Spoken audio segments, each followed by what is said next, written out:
Hello everyone, welcome to ज्ञान IQ. आप सभी का स्वागत है ज्ञान आईक्यू में। और पेडागोजी एक्सपर्ट सीरीज का ये है सेकंड पार्ट, जिसमें हम बेसिकली करेंगे आज स्कोप ऑफ एजुकेशन, उसका मीनिंग, उसकी रूट्स जो है मैंने आपको बता दी थी लास्ट वीडियो में। सो आज हम करेंगे स्कोप ऑफ एजुकेशन। देखते हैं इसमें कौन सी नई चीजें आप लोगों के लिए हैं। पेडागोजी का इंपॉर्टेंट पार्ट है। फिर से बता देती हूँ जिन लोगों को नहीं पता है, जो नए जो लोग जुड़े हैं, this pedagogy expert series is totally free on YouTube. Free में है, आप सभी इसका बेनिफिट ले सकते हैं। केवीएस, पीआरटी, टीजीटी और पीजीटी के लिए जो लोग तैयारी कर रहे हैं, या फिर डीएसएसबी के पार्ट बी साइकोलॉजी की जो लोग तैयारी कर रहे हैं, उनके लिए बहुत ज्यादा इंपॉर्टेंट सीरीज है। और आई विश कि आप लोगों का एग्जाम बहुत ही अच्छा हो अगर आप इस पूरी सीरीज को देख लेते हैं। मतलब इवन साइकोलॉजी और पेडागोजी में जो है आप अच्छा स्कोर कर पाएंगे। ओके, सो चलिए स्टार्ट करते हैं अपनी सीरीज को। सो बेसिकली आज हम देखेंगे scope of education from different view points basically, है ना। देखो, अगर हम एजुकेशन के दायरे की बात करें, यानी कि शिक्षा के दायरे की बात करें, तो उसमें कुछ दो तीन चीजें आती हैं। जैसे कि आप बेसिकली सीखने का वातावरण क्या है, ठीक है, या फिर किस तरह की लर्निंग आपको मिल रही है। इस तरह से हम एजुकेशन के या फिर शिक्षा के दायरे को समझ सकते हैं। सो बेसिकली हम दो व्यू पॉइंट से आज इसको देखने की कोशिश करेंगे। पहला व्यू पॉइंट तो जो कि आपको स्क्रीन पर दिखाई दे रहा है, from the view point of different learning environments. तो जो डिफरेंट लर्निंग एनवायरमेंट्स होते हैं, उनकी तरफ से शिक्षा का क्या दायरा होता है, या फिर एक दूसरा होता है आपका मोड ऑफ प्रोवाइडिंग एजुकेशन, यानी कि शिक्षा प्रदान करने के तरीके। तो पहला है सीखने के वातावरण के दृष्टिकोण से शिक्षा का दायरा, और दूसरा शिक्षा प्रदान करने के तरीके से। तो दो तरीके से हम इसको देखेंगे, है ना। दोनों अगर आप कहेंगे, आप मिक्स भी कर सकते हैं दोनों चीजों को, लेकिन अगर हम बिल्कुल सटीक पॉइंट से देखें तो दोनों पर्सपेक्टिव जो है थोड़े से डिफरेंट है ना। चीजें सिमिलर हो सकती हैं, पैरेलल चलती हैं, लेकिन उनके जो अंदर की चीजें हैं वो थोड़ी डिफरेंट मिलेंगी आपको। तो पहला व्यू पॉइंट जो कि आपको नजर आ रहा होगा, डिफरेंट लर्निंग एनवायरमेंट्स। तो कौन कौन से डिफरेंट लर्निंग एनवायरमेंट्स होते हैं जहां से हम शिक्षा के दायरे को देख सकते हैं। तो इन तीनों चीजों का नाम आपने ऑब्वियसली सुना होगा। First is informal education setting, second is non formal, and third is formal education setting. ठीक है।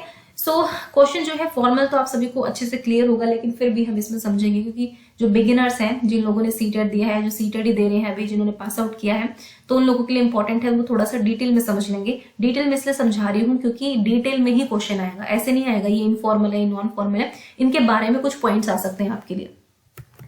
तो सबसे पहले पढ़ेंगे हम इनफॉर्मल एजुकेशन सेटिंग के बारे में, यानी कि एक लर्निंग एनवायरनमेंट है। इस तरह का लर्निंग एनवायरनमेंट क्या होता है, इनफॉर्मल एजुकेशन जो है वो कब दी जाती है, कैसे दी जाती है, उसके बारे में हम पढ़ेंगे। देखिए, अनौपचारिक शिक्षा, अगर आप हिंदी से इसका अर्थ समझेंगे, अनौपचारिक जो कि औपचारिक नहीं है ना, बिल्कुल ऑपोजिट हम समझते हैं। यानी कि कोई भी अनौपचारिक वातावरण हो आपके सामने, आप उसमें जब शिक्षा ग्रहण कर रहे होते हैं, उसको हम इनफॉर्मल एजुकेशन बोलते हैं। Informal education takes place in any kind of informal learning environment.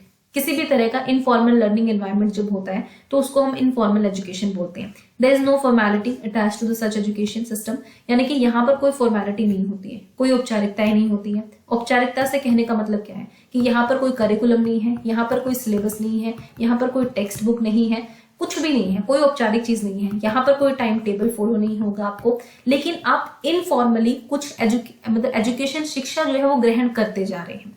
अब ये सिचुएशंस कौन सी होती है, ये मैं आपको आगे डिटेल में बताऊंगी। The first social environment for informal education is the family और होम ऑफ ए चाइल्ड। अगर हम बात करें कि सबसे इमीडिएट एनवायरनमेंट जो बच्चे का होता है, सबसे नजदीकी एनवायरनमेंट की बात करें, तो वो उसकी फैमिली होती है या फिर उसका घर होता है। घर फैमिली एक ही बात है। तो एक बच्चा जब जन्म लेता है तो ऑब्वियसली हम से कह रहे हैं कि वो काफी कुछ जो है स्कूल में जाने से पहले अपने घर से बहुत कुछ सीख के चलता है। तो school is a formal setting, लेकिन घर जो है उसका वो इनफॉर्मल सेटिंग होती है। तो इसके अंदर बच्चा जो है बहुत सारी स्किल्स सीखता है, ठीक है, एटीट्यूड सीखता है, उसका जीवन जीने का नजरिया, उसका परसेप्शन जो है यहाँ से बनना शुरू हो जाता है। वो बहुत सारी ऐसे स्किल्स सीखता है, जो फाइन मोटर स्किल्स होगी, आपकी ग्रॉस मोटर स्किल्स होगी, वो यहीं पे सीख जाता है। वो लैंग्वेज में बहुत सारी चीजें सीखता है। ये सब शिक्षा का एक रूप है, ठीक है। यहाँ पे हम ये नहीं कहेंगे कि लर्निंग हो रही है वो नेगेटिव लर्निंग हो रही है, वो भी एजुकेशन होगी, वो उसकी बात मैं नहीं कर रही हूँ, वो मैं आपको पिछले वीडियो में बता चुकी थी। यहाँ पे कहने का मतलब ये है कि जो भी एक प्रोडक्टिव चीज में वो सीखेगा, अपनी इनर कैपेबिलिटीज को जो है बाहर लेकर आएगा, जो मैंने आपको मीनिंग बताया था, वही एक प्रॉपर एजुकेशन का फॉर्म होगी, है ना। अब बच्चे ने अगर चम्मच से चावल खाने सीख लिए हैं तो वो भी एक तरह की एजुकेशन है, शिक्षित हुआ वो किसी चीज में। अब वो कहीं भी बाहर जाएगा, चावल देखेगा, दलिया देखेगा, वो उसको खाएगा, उसी तरीके से चम्मच से खाएगा। तो एक डिसेंट वे में खाना सीख लिया, तो यानी कि वो एजुकेटेड है, वो शिक्षित है, उसको पता है किस तरह से चीजें करनी है। ओके, हाथ से भी खाना खाना सीख रहा है तो भी वो भी एजुकेशन में आएगा। मैं ये नहीं कह रही कि चम्मच से खाना खाना ही एजुकेटेड है। आई मीन टू से कि वो जिस भी चीज का प्रयोग करेगा उसको सही ढंग से करेगा। तो ये सारी इनफॉर्मल लर्निंग होती है उसकी, है ना। हम मानते हैं कि हमारे जो परिवार वाले हैं हमें बहुत सारे ऐसे स्किल सिखाते हैं, हमें मोरल वैल्यूज सिखाते हैं बहुत सारी, कि हमें चोरी नहीं करनी है, हमें किसी बड़ों से सबको ग्रीट करना है, गुड मॉर्निंग विश करना है, गुड नाइट विश करना है, जो भी है, नमस्ते करनी है उनको, मिलने के बाद पैर छूने। ये सारी चीजें जो है ये एजुकेशन के दायरे में ही आती है और ये हमें अपनी इनफॉर्मल सेटिंग से मिलती है। अगर हम बात करें घर की, घर तो चलो घर की बात कर ली, इसके बाद कहाँ जाएगा बच्चा? बेसिकली अब थोड़ा सा एक्सटेंड, अब वो जो है अपने पीयर ग्रुप में भी सम्मिलित जब होता है। ये हम इनफॉर्मल की बात करेंगे, स्कूल की नहीं। भाई स्कूल के टाइम में भी उसके पीयर ग्रुप्स तो होते ही है ना, कि हाँ भाई कुछ बच्चों के साथ खेलने जा रहा है, जो बच्चे उसके हम उम्र के जो बच्चे होते हैं जिनके साथ वो खेलता है, खाता है, पीता है, तो वो उसके पीयर्स बन जाते हैं। सो पीयर ग्रुप के अंदर जाएगा, फिर नेबरहुड यानी कि पड़ोस में जाएगा, फिर वो मार्केट भी जाता है, तो मार्केट में भी उसका इंटरेक्शन होता है दुकान वाले के साथ, किसी के साथ, तो किसी से वो कुछ भी सीख सकता है। मान लीजिए किसी दुकान वाले के पास वो फ्रीक्वेंटली जाता है अपने पापा या मम्मी के साथ, वो फिर उसको धीरे धीरे बहुत सारी हिसाब करना बताते हैं, चलो बेटा तुम्हें दिखाता हूँ ये क्या कर रहा हूँ मैं दुकान में, जो भी है, ये सब इनफॉर्मल सेटिंग है। उसके अलावा ये हमने पीयर की बात कर ली, नेबरहुड की बात कर ली, चाहे वो मंदिर जा रहा है, मस्जिद जा रहा है या फिर चर्च जा रहा है, यही सब जगह पे कुछ ना कुछ एजुकेशन ग्रैस्प करता है। उसके बाद अगर हम बात करें थर्ड चीज की, तो हमारी थर्ड चीज में हम कह सकते हैं उसका जो इंटरेक्शन होता है विद एनवायरमेंट चीज, ठीक है। एनवायरमेंट में यहाँ पे क्यों बोल रही हूँ, मान लीजिए एक हॉट प्लेट को बच्चा टच कर देता है, ये इसका इमीडिएट एनवायरमेंट है। टच किया उसने टच करते ही हाथ हटा लिया, उसके हाथ शायद थोड़ा सा जल भी गया हो।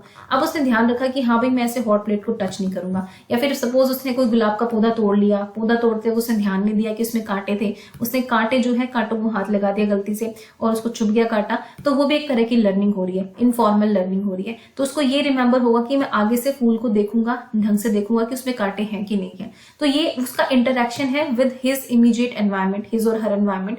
तो उसका जो एनवायरमेंट के साथ इंटरेक्शन है ये भी इनफॉर्मल सेटिंग्स के अंदर आता है, इनफॉर्मल एजुकेशन सिस्टम के अंदर ये आता है। मतलब इस तरह के एग्जांपल्स आपको देखने को मिल सकते हैं अगर आप पेपर में कुछ भी करते हैं तो, ठीक है। इसके अलावा कुछ इंपॉर्टेंट पॉइंट्स है जो आपको रिमेंबर करने हैं, यानी कि याद करने हैं, उनको मैं लिखा नहीं है मैंने, तो मैं आपको वैसे ही बता देती हूँ। जैसे कि फर्स्ट पॉइंट आपको ध्यान रखना है कि जो इनफॉर्मल एजुकेशन होती है वो बेसिकली आउटकम होता है बच्चे का, किसी भी लर्नर का, उसके सोशल एनवायरमेंट के साथ, ठीक है। फर्स्ट है कि उसमें इंटरेक्शन होगा, ये चीज याद रखनी है आपको, पहली चीज। उसके बाद इनफॉर्मल एजुकेशन जो है इट इज नॉट ऑर्गेनाइज्ड और नॉट स्ट्रक्चर्ड। आप ऑर्गेनाइज मतलब संगठित नहीं होती है, ये पॉइंट आपको याद रखना है कि इनफॉर्मल एजुकेशन जो है वो संगठित नहीं होती है। अब नेक्स्ट चीज ये है कि only desirable learning is an informal education can be called informal education, यानी कि डिजायरेबल होनी चाहिए, है ना, अनडिजायरेबल नहीं होनी चाहिए। अगर आप नेगेटिव चीजें समझते हो वो अनडिजायरेबल होती है according to the societal perspective या मोरल पर्सपेक्टिव से भी देखें। अगर मैं कहूँ कि बच्चा चोरी करना सीख रहा है तो this is not education, this is not informal education, उसको हम एजुकेशन में काउंट नहीं करेंगे। तो थर्ड पॉइंट ये है कि वो डिजायरेबल होनी चाहिए इन सम काइंड। उसके बाद इनफॉर्मल एजुकेशन होती है वो पर्पसफुल हो सकती है पर बहुत बार इंसिडेंटल भी होती है, ठीक है। तो इट कैन बी इंसिडेंटल मतलब आप कुछ एक्चुअल में कुछ सीखना नहीं चाह रहे थे लेकिन आपने सीख लिया, है ना। जैसे कि आप गुलाब के पौधे के पास गए थे, कांटे लग गए, लेकिन आपने सीख लिया कि अगली बार पौधे को टच करते हुए मैं ऐसे वो करूंगा। तो ये इंसिडेंटल लर्निंग थी एक तरह की। उसके अलावा अगर कहूँ तो जो इनफॉर्मल एजुकेशन होती है वो बहुत सारे फिजिकल सोशल सेटिंग्स में हो सकती है। मतलब कोई ये नहीं है कि सिर्फ सोशल सेटिंग्स में ही होगी या फिर बिल्कुल फिजिकल सेटिंग्स में ही होगी। मतलब वो किसी भी फिजिकल सेटिंग में, यानी कि आप पार्क में जा रहे हैं वहां हो सकती है, या फिर आप किसी सोसाइटल गैदरिंग में जा रहे हैं वहां भी हो सकती है। तो ये दोनों जगह पर हो सकती है, ये भी पॉइंट आपको याद रखना है।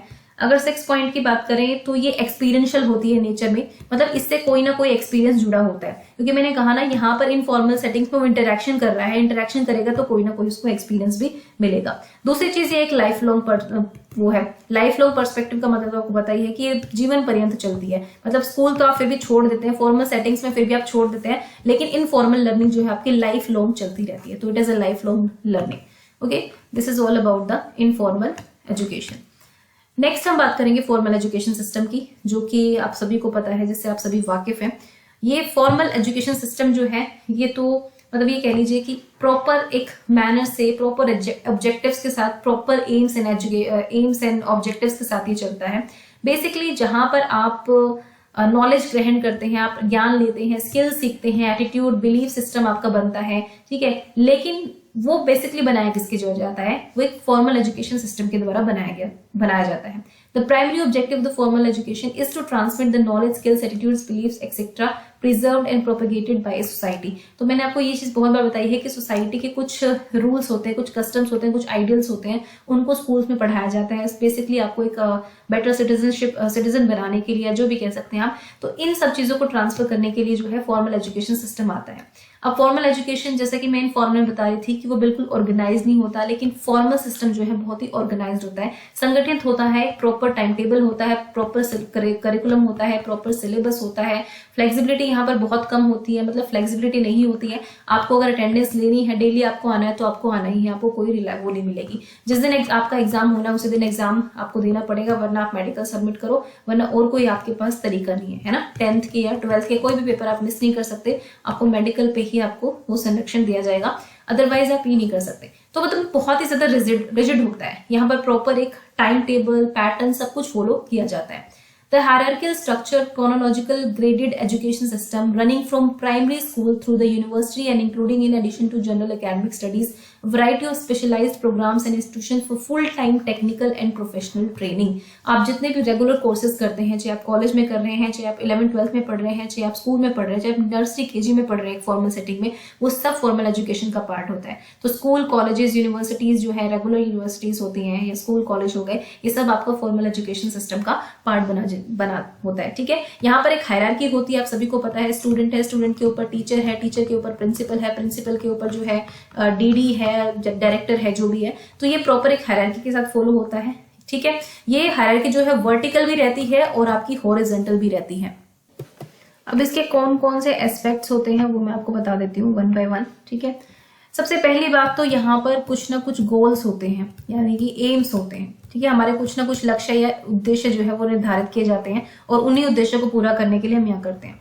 उसके बाद आपका टाइम टेबल होता है, प्रॉपर आपकी टाइमिंग्स होती हैं। बच्चों के लिए आपको कब स्कूल आना है, उनके लिए टीचर्स के लिए भी टाइम होता है प्रॉपर, फिर टाइम टेबल भी फॉलो होता है स्कूल के अंदर या कॉलेज के अंदर। फिर उसके बाद है आपको कुछ ना कुछ जो कंटेंट पढ़ाना होता है, मतलब जो भी टीचर बच्चों को पढ़ाने वाला होता है, फिर जो भी करिकुलर एक्सपीरियंसेस उसको देने होते हैं वो भी बिल्कुल तय होते हैं, पहले से निर्धारित होते हैं, ठीक है। उसके बाद एंट्री के लिए कुछ रिक्वायरमेंट्स होती हैं। ऐसा नहीं है कि एक केजी क्लास का बच्चा कॉलेज में कर दिया जाएगा, है ना कुछ उसको जो कहती थी ना मैं, हायरार्की होती है। आपको पहले फर्स्ट में जाना है, फिर 2 में, फिर 3 में, फिर 4 में, तो एक हायरार्की के साथ आपको बढ़ना पड़ेगा। तो यहाँ पे एंट्री जो है एज इट इज नहीं होती, उसमें फ्लेक्सिबिलिटी नहीं होती, उसमें कुछ ना कुछ रिक्वायरमेंट्स होती हैं। उसके बाद एक डिलीवरी सिस्टम होता है। डिलीवरी सिस्टम का मतलब यहाँ पर है कि जो भी कंटेंट आपको डिलीवर किया जाएगा या फिर जो भी एक्टिविटीज आपको कराई जाएंगी वो बहुत ही एक स्ट्रिक्ट मैनर में होती है, हाईली स्ट्रक्चर्ड होती है, स्ट्रक्चर्ड या फिर ऑर्गेनाइज्ड होती है ना, संगठित होती हैं वो सारी चीजें। तो उनका भी एक प्रॉपर सिस्टम होता है। उसके बाद अगर मैं बात करूं तो यहाँ पर एक ऑर्गेनाइजेशन कंट्रोल होता है, जो भी संस्था है उसका एक कंट्रोल होता है, चाहे वो स्कूल की मैनेजमेंट हो गई, चाहे वो एसएमसी के मेंबर्स हो गए या जो भी हो गए। तो मतलब एक जो फॉर्मल एजुकेशन है उसको कंट्रोल किया जाता है एक एडमिनिस्ट्रेटिव वे में, है ना। उसमें एक हायरार्की बनी हुई है, जिसमें मैंने आपको कहा टीचर के ऊपर प्रिंसिपल के ऊपर डायरेक्टर, तो वो सारी चीजें इसमें फॉलो की जाती हैं। उसके बाद यहाँ पर अचीवमेंट भी होती है ना, जो रैंकिंग होती है बच्चों की 1st, 2nd, 3rd वाली, है ना। बोर्ड में इतना % रिजल्ट आया है, ये लर्निंग आउटकम्स रहे हैं, तो इस तरह की सारी चीजें होती हैं। ये पूरा एक सिस्टम चलता है फॉर्मल एजुकेशन सिस्टम में। और फॉर्मल एजुकेशन सिस्टम जो है ये जाना जाता है रिजिडिटी के लिए, मतलब यहाँ पर कोई फ्लेक्सिबिलिटी आपको नहीं मिलती है, जैसा इनफॉर्मल में आप एंजॉय करते हैं। मतलब सबसे ज्यादा कॉम्प्लेक्स और सबसे ज्यादा ऑर्गेनाइज्ड स्ट्रक्चर होता है फॉर्मल एजुकेशन सिस्टम। नेक्स्ट आपका है non formal education system. So it is different from formal settings in some ways. Actually जो फॉर्मल सिस्टम में होता है वो कई चीजें नॉन फॉर्मल में फॉलो की जाती हैं, लेकिन फिर भी उससे डिफरेंट है। उससे डिफरेंट क्यों है इसको समझने की कोशिश करेंगे। देखिए, जब हम फॉर्मल एजुकेशन की बात करते हैं तो मैंने कहा ना, पहली चीज तो बिल्कुल रेगुलर फॉर्म में होती है और बहुत ही रिजिड फॉर्म में होती है कि उसमें फ्लेक्सिबिलिटी के चांसेस आपके पास नहीं होते हैं। अगर हम फॉर्मल एजुकेशन की बात करें और नॉन फॉर्मल की बात करें तो नॉन फॉर्मल भी एक ऑर्गेनाइज्ड एजुकेशन सिस्टम है, यानी कि यहाँ पे प्रॉपर ऑर्गेनाइजेशन होती है, संगठित होता है पूरी तरीके से। यहाँ पे भी एक टाइम टेबल फॉलो किया जाता है, यहाँ पर भी करिकुलर एक्सपीरियंसेस दिए जाते हैं। मतलब ये भी एक तरह का फॉर्मल सिस्टम के साथ चलता है, लेकिन उसके बाहर चलता है।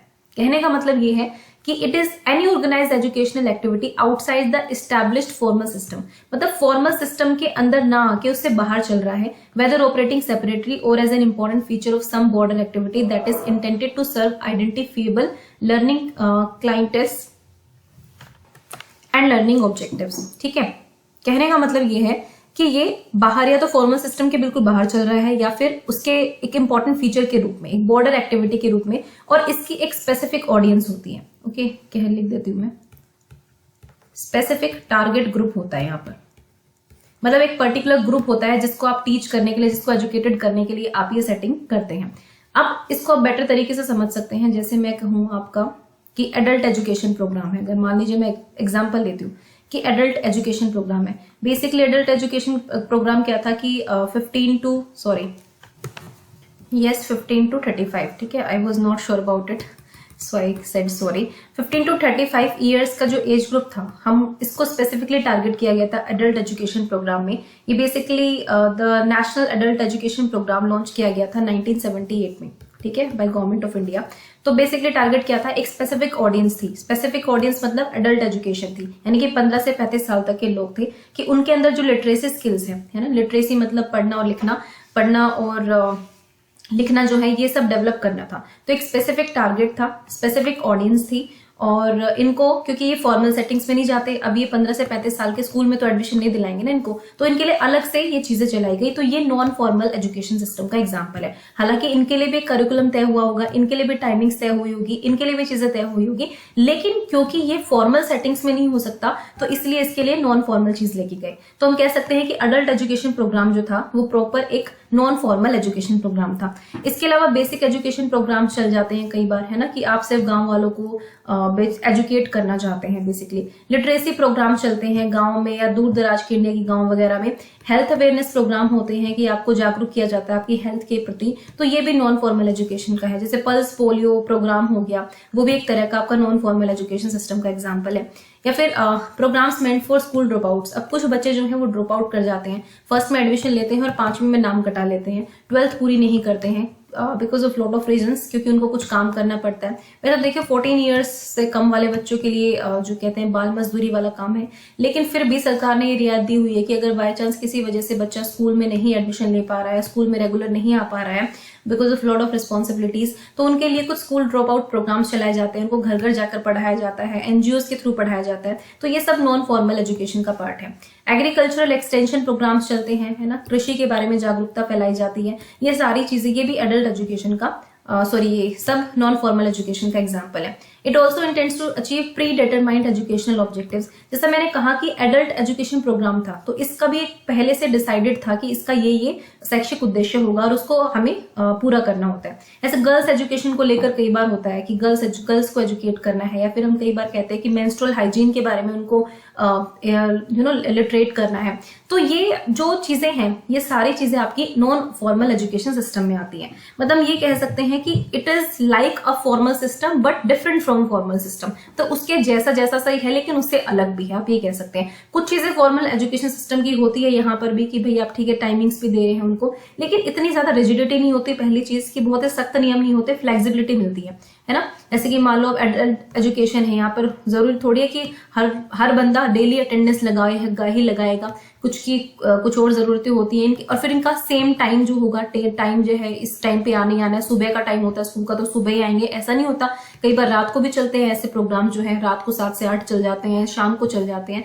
तो बेसिकली कि यहाँ पर थोड़ी थोड़ी फ्लेक्सिबिलिटी होती है। हालांकि ये भी ऑर्गेनाइज्ड उतना ही होता है जितना कि आपका फॉर्मल सेटिंग्स में ऑर्गेनाइजेशन होता है। Okay, so this is non formal education system.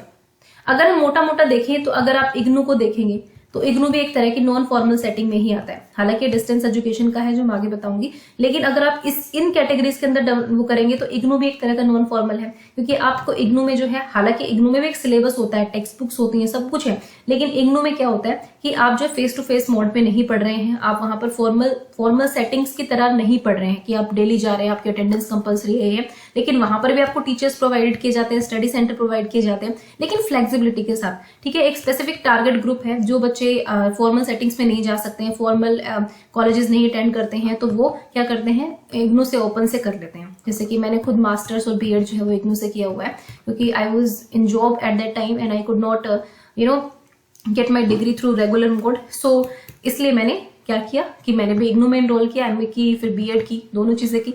तो बात यही होती है कि आपको जो है अगर आप वहां से नहीं कर पा रहे हैं तो आप नॉन फॉर्मल से कर सकते हैं, ये एक तरीका है। ओके, अब देखो एक और चीज अब मैं आपको पढ़ाऊंगी, दूसरा स्कोप जो है उसमें आप कहेंगे कि इसमें फिर से वही चीजें, इस तरह की चीजें आ रही हैं। ठीक है, scope of education from the view point of mode of providing education, कि शिक्षा प्रदान करने के तरीके के दृष्टिकोण से देखें तो शिक्षा का दायरा कहां तक जाता है। तो इसमें केवल दो चीजें हैं, पहला है आपका फेस टू फेस मोड और सेकंड है आपका डिस्टेंस एजुकेशन। जो अभी हम फेस टू फेस एजुकेशन की बात करें तो ये आपका एक तरह से फॉर्मल एजुकेशन सिस्टम से मिलता है, और डिस्टेंस एजुकेशन की बात करें तो ये आपका नॉन फॉर्मल से मिलता है। इनफॉर्मल जो है वो आपका इनफॉर्मली रहता है, उसको आप कैटेगराइज यहाँ पर नहीं करोगे। Face to face education means formal education system और distance education means non formal, लेकिन ये तरीका अलग है, यानी कि शिक्षा प्रदान कैसे की जाती है, आमने सामने आकर या फिर दूर के लेवल से। तो face to face education generally refers to education in which the transaction of learning experience take place between the teacher and the learner on a face to face basis। ठीक है, यानी कि मैं आज जा रही हूँ, मेरे टीचर भी आज जा रहे हैं, हम दोनों इंटरेक्ट कर रहे हैं, वो हमें आमने सामने पढ़ा रहे हैं, हफ्ते के 6 दिन मुझे जाना होता है और मैं वहां पढ़ रही हूँ। जैसे स्कूल्स, नॉर्मल स्कूल्स आपके फेस टू फेस एजुकेशन के अंदर आ गए। डीयू के किसी कॉलेज में आपने एडमिशन ले लिया है, आप डेली जा रहे हैं, तो वो भी फेस टू फेस एजुकेशन का वो हो गया। अब डिस्टेंस एजुकेशन की बात करें तो learning violet a distance from once teachers usually with the help of pre recorded packaged learning material, जिसमें इग्नू का एग्जांपल मैंने आपको दी, स्कूल ऑफ अपर लर्निंग का। ठीक है, SOL जो है वो भी इसके अंतर्गत आता है। The learners are separated from the teachers in time and space but are still guided by them, कि भले ही टाइम और स्पेस के हिसाब से वो अलग अलग बैठे होते हैं लेकिन स्टिल जो है वो गाइड किया जाता है उनको उनके टीचर्स के द्वारा। तो डिस्टेंस एजुकेशन जो है वो अपने आप में एक बहुत ही इंपॉर्टेंट एजुकेशन का मोड है। सो ये एक अलग कैटेगराइजेशन है ना, शिक्षा प्रदान करने के तरीके। और जो पहले मैंने कराया वो लर्निंग एनवायरमेंट्स के हिसाब से था कि कौन कौन से लर्निंग एनवायरमेंट्स होते हैं। लर्निंग एनवायरमेंट्स का क्वेश्चन आता है तो आपको याद रखना है फॉर्मल, नॉन फॉर्मल, इनफॉर्मल, और शिक्षा प्रदान करने के तरीके यानी कि मोड ऑफ प्रोवाइडिंग एजुकेशन के हिसाब से दो हैं, वो है face to face education and distance education. ठीक है, I hope I am clear to all of you. So ये था आज की वीडियो का पूरा ज्ञान। आई होप कि आपने अच्छे से सीख लिया होगा, and please do like the video if you like it and subscribe the channel and other दूसरों को भी रेफर करें चैनल को। ओके, इसको प्रमोट करें आप भी। और थैंक यू फॉर वॉचिंग ज्ञान IQ।